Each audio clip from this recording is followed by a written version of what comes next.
Volgend lees ons 'n gedeelte uit die Ou Testament. Eksodus hoofstuk 9 vanaf vers 13, die 7de plaag, haal. Daarna het die Here vir Moses gesê, staan môreoggend vroeg op en gaan na die Farao toe en sê vir hom, so sê die Here die God van die Hebreërs, laat my volk gaan om my te dien, anders gaan ek hierdie keer met 'n groot ramp jou tref, en ook jou amptenare en jou mense. Dan sal jy besef dat daar op die hele aarde niemand is soos ek nie. Na regte moes ek nou my hand uitgesteek het en jou mense met 'n pes van die aarde af uitgewis het. Daar's net een rede waarom ek jou nog laat lewe, en dit is dat ek jou my mag kan wys en my naam daardeur oor die hele wêreld geroem kan word. Nog steeds hou jy jou groot teen my volk en laat jy hulle nie toe om te gaan nie.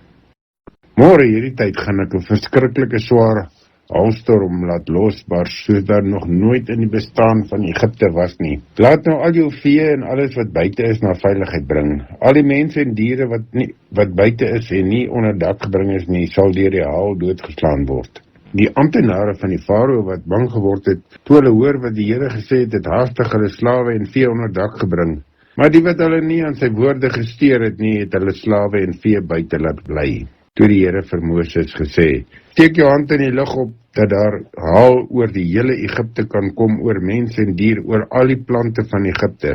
Toe Moses sy kierie in die lug opsteek, het die Here donderslae en haal gestuur en blitse het tot op die grond geslaan. Die Here het 'n haalstorm oor Egipte laat losbars.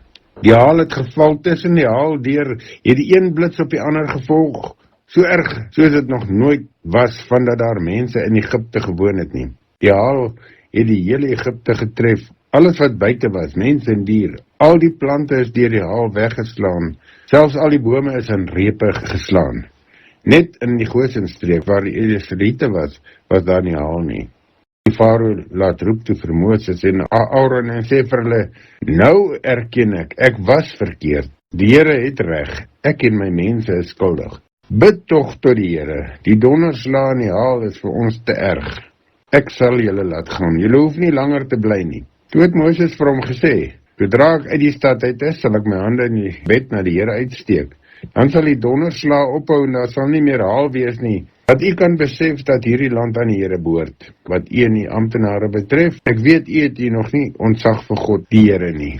Die vlas en die garsoes is vernietig, omdat die gars in die aar en die vlas in die knop was. Maar die koring en die sorghum was nie vernietig nie, omdat dit later ryp word. Moses is van die Farao weg uit die stad uit en het sy hande in gebed na die Here uitgesteek. Die donderslae en die haal het opgehou en die stortbui het bedaar. Toe die Farao sien die reën, haal en donderslae hou op, het hy maar weer verkeerd gedoen. Hy en sy amptenare was onversettelik. Die Farao het koppe gebly en die Israeliete nie laat gaan nie, soos die Here vooraf deur Moses gesê het. Hierdie gedeelte, Eksodus hoofstuk 9, vanaf vers 13 tot by die einde van die hoofstuk. Die 7de plaag, haal. Baie interessant om te hoor dat die Here hierdie gebeurtenisse gebruik, ook om vir die Farao te sê, ek wil aan jou en aan die hele mensdom wys, dat ek die Here God is wat dinge laat gebeur, wat niemand anders kan laat gebeur nie.